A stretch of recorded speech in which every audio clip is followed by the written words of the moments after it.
cho tao lấy dương mà mơ bị rừng ra snai ha rồi bọn nè tặng ở khía nơi khăn ông pe bà chụp bọn này bình một đòn chẳng đăng thà chẳng mấy chứ tạm bắt nhung trong đó cạn dây bị rừng sự than phép sẽ cách lối cãi tê bàn tay vì tranh máu vì tranh bài sai hà bình ok chẳng dương cầm mưa tam nâng mỏng tờ smep sẽ là cát the sun hay nâng the judgment នឹងឯស្លកាតពីហ្នឹងគឺវាមានន័យថាអ្នកទាំងអស់គ្នាគឺមានបំណងប្រាថ្នាយ៉ាងខ្លាំងគឺគេថាចង់ឲ្យតំណតំណងនេះគឺមានភាពច្បាស់លាស់ឬក៏មានសុភមង្គលឡើងវិញដូចថាពីមុនធ្លាប់តែមានបញ្ហាប៉ះទង្គិចគ្នាអីឬមួយក៏មានកន្លែងខ្លះឃ្លាគ្នាអត់ទាន់បានអីហ្នឹងគឺអ្នកទាំងអស់គ្នាចង់រៀបចំវាឡើងវិញចង់ឲ្យវាមករកសុភមង្គលដូចពីមុនអញ្ចឹងហើយទើបធ្វើឲ្យអ្នកទាំងអស់គ្នាកំពុងតែនៅក្នុងការសម្រេចចិត្តមួយដល់ច្បាស់លាស់នៅក្នុងទំនាក់ទំនងនេះពីព្រោះអីអ្នកទាំងអស់គ្នាគឺត្រូវស្ដារវាឡើងវិញណាអញ្ចឹងហើយដូចមនុស្សម្នាក់នេះកម្មមេក្រូប្រកាសហ្នឹងគឺការចង់ប្រកាសឬក៏ចង់ស្ដារវាឡើងវិញនៅតំណតំណងទាំងពីរអ្នកហ្នឹងប៉ុន្តែទោះយ៉ាងណាក៏ដោយក៏នៅពេលខ្លះគឺអ្នកទាំងអស់គ្នាមានអារម្មណ៍ថាខ្លួនឯងគឺមានភាពឯកោអញ្ចឹងវាខ្វះខាតអ្វីមួយយ៉ាងនៅក្នុងបេះដូងហ្នឹងក្នុងអារម្មណ៍ហ្នឹងវាមានអារម្មណ៍ថាវាអត់គ្រប់វាអត់ពេញហ្នឹងហើយអញ្ចឹងហើយឬមួយក៏ពេលខ្លះអ្នកទាំងអស់គ្នាក៏យល់ថាខ្លួនឯងដូចជាមិនសូវមានគេយកចិត្តទុកដាក់មួយយើងអីអញ្ចឹងណាដូចខ្ញុំនិយាយមិនចឹងវាអត់សឹបវាអត់ពេញពេលអញ្ចឹងហើយទើបធ្វើឲ្យមានការមិនយល់ចិត្តគ្នាធ្វើឲ្យមានអារម្មណ៍ថាដូចជាកំពុងតែហែឆ្លងការលំបាកហ្នឹងតែម្នាក់ឯងធម្មតាពេលយើងពិបាកចិត្តគិតអីមួយបញ្ហាអីមួយរឿងរ៉ាវអីមួយដែលជួបប្រទះយើងមានអារម្មណ៍ថាយើងគិតម្នាក់ឯងណាគេដូចថាមិនសូវខ្វាយខ្វល់អីចឹងវាអត់សឹកក្នុងអារម្មណ៍ហ្នឹងវាក្នុងអារម្មណ៍វានៅតែមានភាពឃ្លីងឃ្លោងវាឯកោវាពិបាកអីអញ្ចឹងហ្នឹងហើយប៉ុន្តែវាគ្រាន់តែជាអារម្មណ៍ម្ដងម្កាយពីព្រោះមនុស្សម្នាក់នេះគឺព្យាយាមចេះតែងាកមកមើលក្រោយនេះចេះតែងាកមកមើលម្នាក់នេះចង់ឲ្យម្នាក់នេះយកចិត្តទុកដាក់ជាមួយអីអញ្ចឹងណាប៉ុន្តែតាមការពិតវាមិនមែនជារឿងអីធំដុំទេពីព្រោះវាមានប្រអួចមួយប្រអួចបាននៃតំណាងឲ្យថាច្រកចេញគឺវាមានតើវាមិនមែនថាបិទចិត្តឆឹងងឹតស្លុបទេតែដោយសារអ្នកទាំងអស់គ្នានៅស្ថិតនៅក្នុងសភាពតាមតឹងបែបហ្នឹងអញ្ចឹងគឺយល់ឃើញអ្វីគឺសត្វតែយ៉ាប់អញ្ចឹងណាហើយសម្រាប់សកាត់ Page of Pentacles ស្លឹកកាត់ Page of Pentacles ហើយនិង Four of Wands គឺចង់និយាយថានៅក្នុងចិត្តរបស់អ្នកទាំងអស់គ្នារងថ្ងៃគឺនៅតែចង់បានស្ថិរភាពនៅតែចង់បានការកសាងគ្រួសារមួយដែលពេញលេញឃើញទេមានប្តីប្រពន្ធដែលយល់ចិត្តគ្នាមានផ្ទះសម្បែងល្អត្រឹមត្រូវអីចឹងទៅឬមួយក៏មានឡានជិះអីចឹងទៅបើសិនជាអ្នកដែលនៅមានការខ្វះខាតណាឡានមួយដែលស្អាតត្រឹមត្រូវឬមួយក៏មួយទៀតអ្នកដែលមានកំណត់ចង់បើកហាងបើកអីហ្នឹងគាត់គិតថាគាត់ថ្ងៃណាមួយគាត់នឹងមានរបស់អត់ទាំងនេះនៅក្នុងដៃវាជាតំណតំណងមួយដ៏រឹងមាំអញ្ចឹងហើយគាត់ចង់កសាងគ្រួសារនឹងឲ្យវាបានល្អឡើងវិញពោពេញដោយភាពកក់ក្ដៅនិងមានស្ថិរភាពហើយក៏កំពុងតែព្យាយាមធ្វើការអត់ធ្មត់ដើម្បីទទួលបានឱកាសល្អទាំងហ្នឹងពីព្រោះអ្នកទាំងអស់គ្នាដឹងច្បាស់ថាបើកាលណាយើងបែកបាក់គ្នាយើងមានបញ្ហាជាមួយគ្នាអ្វីគ្រប់យ៉ាងវាលេខសល់អស់ហើយអញ្ចឹងតែបើយើងត្រូវរើគ្នាយើងចាប់ដៃគ្នាយើងសហការគ្នាយើងប្រឹងប្រែងទាំងអស់គ្នា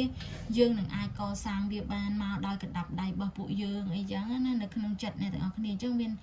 មានន័យថាវានៅក្នុងការរីរែកទេអ្នកទាំងអស់គ្នាមិនមែនមានគំនិតចង់បែកពីគ្នាអីទេហើយក៏ពេលខ្លះអ្នកទាំងអស់គ្នាកំពុងតែនៅក្នុងដំណាក់កាលមួយដែលថារងចាំមើលទៅលើការរៀបចំផែនការអនាគតផ្សេងណាឬក៏កំពុងតែទៅរកមើលផ្លូវដើម្បីដើរទៅសម្រាប់ចិត្តទៅទិសដៅណាមួយមនុស្សម្នាក់ហ្នឹងឈរកាន់ដបងហ្នឹងគឺឈរស្រឡឹងមើលទៅឆ្ងាយហ្នឹងគិតថាចង់ចាប់យកអ្វីមួយដើម្បីឲ្យវាមានភាពរឹងមាំអញ្ចឹងណាហើយអញ្ចឹងហើយគឺអ្នកទាំងអស់គ្នាត្រូវគិតមានវិធានការសម្រាប់ខ្លួនឯងនៅក្នុងការសម្រេចចិត្តឬក៏នៅក្នុងការធ្វើទៅដើម្បីឲ្យតំណែងនោះបានល្អបានន័យថា ភាពសង្ស័យស្អីរបស់អ្នកទាំងអស់គ្នាឬក៏ភាពមិនពេញចិត្តឬក៏អារម្មណ៍ថាឯកោអីម្ដងម្កាលហ្នឹងវាគ្រាន់តែជាគិតម្ដងម្កាលដូចខ្ញុំនិយាយមិញអញ្ចឹងថាអត់ធំដុំទេប៉ុន្តែអ្នកទាំងអស់គ្នានៅតែមានគោលដៅមួយថាចង់ឲ្យសុភមង្គលគ្រួសារហ្នឹងវាល្អប្រសើរឡើងវិញអញ្ចឹងគឺចិត្តអ្នកទាំងអស់គ្នានឹងនៅតែចង់បានបែបហ្នឹងទេប៉ុន្តែចុងក្រោយយើងក៏បានសម្រេចដែរនេះពីព្រោះអី The Lover នេះយើងនិយាយអំពីការគូព្រេង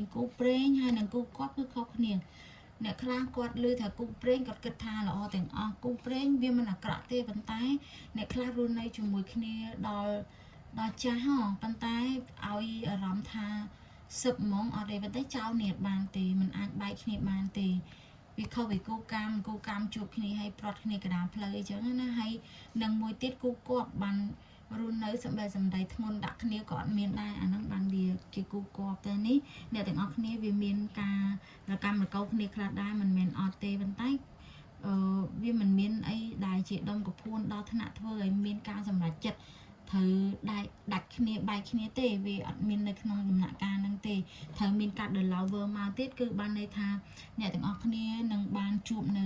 ដៃគូដែលគាត់បើថាដៃគូអ្នកទាំងអស់គ្នារាល់ថ្ងៃហ្នឹងពេលដែលនិយាយត្រូវគ្នាពិភាក្សាគ្នាឲ្យអស់អ្នកទាំងអស់គ្នានឹងទទួលបាននៅការស្រឡាញ់ការយល់ចិត្តយល់ថ្លើម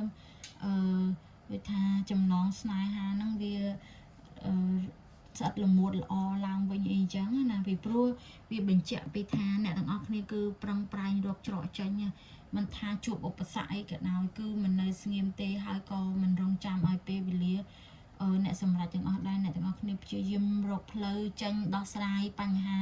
ចំនួនរវាងអ្នកទាំងអស់គ្នានឹងគេបើសិនជាមានបញ្ហាអីមួយកើតឡើងពីព្រោះបើសិនជាអ្នកមើលវីដេអូខ្ញុំជាស្រីវិញគឺបង្ហាញថាមនុស្សស្ដេចស្រីដែលកាន់ដាវបុកត្រង់ឡើងលើហ្នឹងគឺជាមនុស្សមានភាពម៉ឺងម៉ាត់ច្បាស់លាស់មនុស្សប្រើភាពសមហេតុផលប្រើខួរក្បាលខ្លាំងជាងប្រើអារម្មណ៍អញ្ចឹងមានរឿងអីកើតឡើងមកទោះជាមើលទៅដូចទុនជ្រាយដូចថាភាពជាមនុស្សស្រីទោះមិនក៏វាមិនដូចប្រុសដែរទោះបីជាទុនជ្រាយតែសភាពចិត្តខាងក្នុងអ្នកទាំងអស់គ្នាគឺ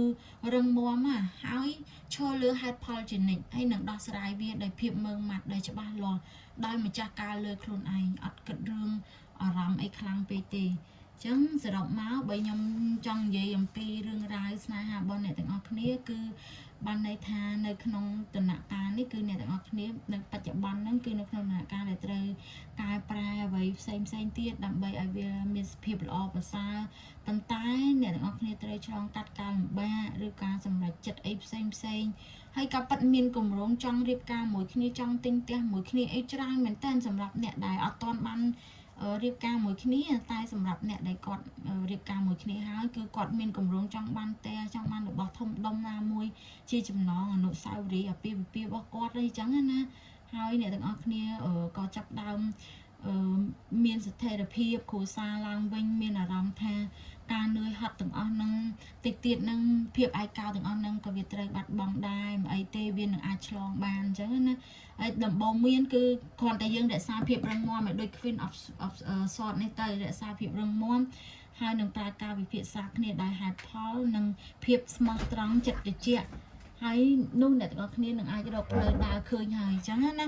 អីគ្រាន់ថានៅបាតកាតគឺអាចនឹងតិចទៀតទៅវាមានបញ្ហាតំណោះអីខ្លះដែរវាមិនអត់ទេទាស់តែងពាក្យសម្ដីទៅដូចខ្ញុំនិយាយចឹងវាអត់មានអីធំដុំទេ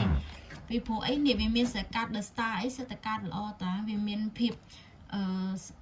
ដោយថាសេចក្តីសង្ឃឹមវាមានពលឺជីវិតវាមានពលឺទោះបីជាកន្លងមកអ្នកទាំងអស់គ្នាធ្លាប់រែកពុនខ្លួនតាមម្នាក់ឯងបើយើងនិយាយអំពីសេដ្ឋកិច្ចគ្រួសារវិញ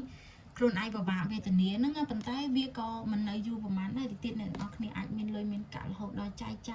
អ្នកខ្វះខាតអីបានអញ្ចឹងវាមិនបាក់អីទៀតទេអូខេអញ្ចឹងសម្រាប់វីដេអូនេះយើងនិយាយពីរឿងរ៉ាវស្នេហាគ្រួសារខ្លះអញ្ចឹងអាចនឹងមិនត្រូវទាំងអស់គ្នាទេអញ្ចឹងបើសិនជាត្រូវអ្នកទាំងអស់គ្នាខមមិនថាខ្លាំយក energy មួយនឹងចោះអញ្ចឹងសូមឲ្យវីដេអូហ្នឹងជារបស់អ្នកទាំងអស់គ្នាដែលស្រឡាញ់ចូលចិត្តខ្ញុំមើលវីដេអូរបស់ខ្ញុំជាពិសេសអ្នកដែលស្គាល់ខ្ញុំសោះហើយអូសប៉ះហើយគាត់ចាប់អារម្មណ៍ចង់មើលណាបាយបាយ